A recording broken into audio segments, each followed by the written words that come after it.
Good evening, guys. I just wanted to highlight this really important article by Peso Weekly. Have a look at this. It says here, we've been told corruption is our biggest problem, but the truth is uglier. Our real weakness is division. Yung pag-aaway at paghati-hati po natin. Now, I'll take time for you guys to be able to read this. You can pause.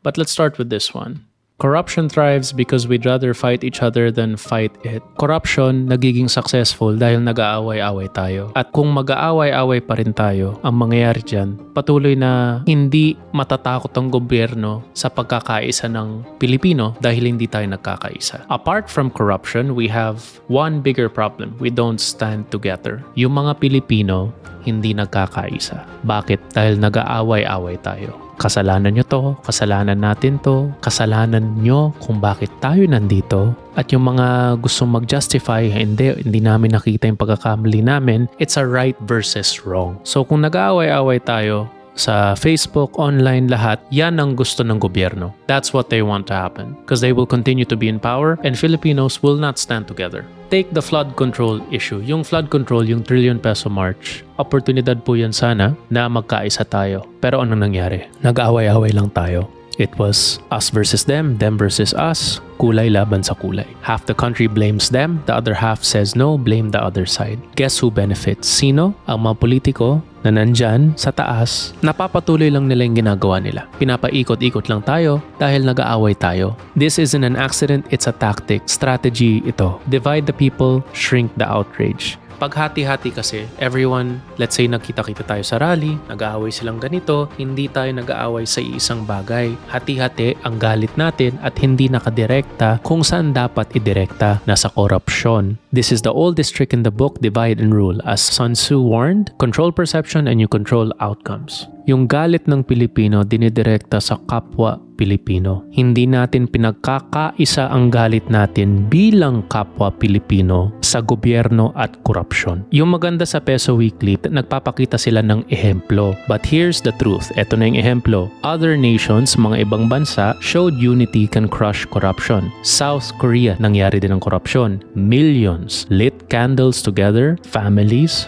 students, conservatives, mga magkabilang panig. Liberals forced a president out dahil nagkaisa sila. Romania, 600,000 march for nights in the row. Hindi lang isang gabi, nights in a row across parties until corrupt ministers resigned. They didn't argue colors, they demanded accountability. Isang pagkakaisa ng bansa laban sa iisang gobyerno. But division has its price. Yung ginagawa natin, talagang resulta ito kung bakit nandito tayo pa rin kung saan tayo. Valenzuela, endless polarization, marami ding mga kulay-kulay, has left corruption unpunished and the country in ruins. Yung galit sa kapwa, hindi sa gobyerno, hindi sa korupsyon. Russia's fragmented opposition gave oligarchs and cronies free rein. Division doesn't just weaken nations, it destroys them. Itong pag-aaway natin, yung talagang talo, tayo. Walang mananalo sa away, sama-sama tayong matatalo. So yung final say ng Peso Weekly, yung corrupt, hindi natatakot yan sa mga partisan rage, yung mga kulay-kulay, mga memes sa gobyerno, loyalty sa mga politiko. Isa lang kinakatakot nila, ang pagkakaisa ng milyong-milyong Pilipino. Shouting, sinisigaw ang isang bagay. Pakita ang kontrata, pakita ang audit, nasan ang accountability. Kung nagkaisa tayo doon at iisa yung sinisigaw natin, dyan talaga nangyayari ang pagbabago. Pero hindi pa nangyayari yun. Now, I will not claim to be an expert in politics. I do not know enough. Kulang po yung pagkakaalam ko doon. I don't know enough. So, I will not claim to be an expert with something I know so little about. But yung alam ko po, I've dedicated my life to communicating and connecting. Yan ang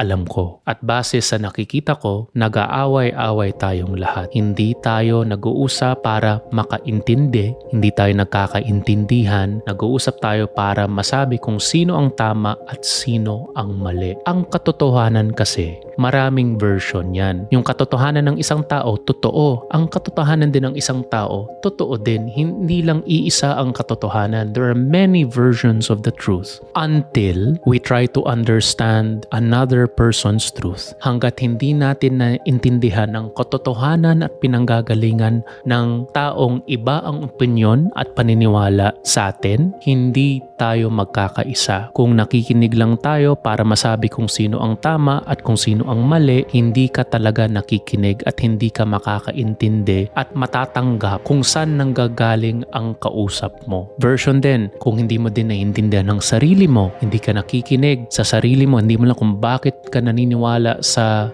pinapaniwalaan mo, madadala at madadalak lang sa mga emosyon at makokontrol ka lang ng mga bagay-bagay na hindi ka sigurado kung yun naman talaga ang paniniwala mo o hindi. Kailangan talaga makinig para makaintindi, hindi para maging tama o mali. Para matanggap din ang ibang paniniwala ng ibang tao. Saan ba yung pinanggagalingan ng lahat ng mga sumusuporta kay Duterte? Saan yung pinanggagalingan? Bakit mo sinusuporta si Robredo? Anong pinanggagalingan mo? Kung makinig lang tayo na hindi magja-judge, na gustong makaintindi, doon po tayo magkakaisa. Doon tayo makakaintindi. Malalaman din natin pag nagkaintindihan po tayo, iisa lang naman ang goal natin para maangat ang Pilipinas at mapapagsak ang korupsyon kung nakikinig lang tayo sa isa't isa. Kasi wala namang Pilipino na gustong ganito parati yung Pilipinas. Meron ba? Hindi, gusto ko mahirap ang buhay. Gusto ko baluktot ang sistema. Gusto ko napakahirap umangat dito.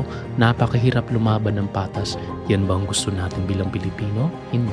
Hanggat magkaisa tayo at magkaintindihan, hindi mangyayari ang kailangan mangyari para umusad po ang pagbabago dito sa Pilipinas. Kailangan magkaisa. I applaud Peso Weekly for this article. Napaka-importante.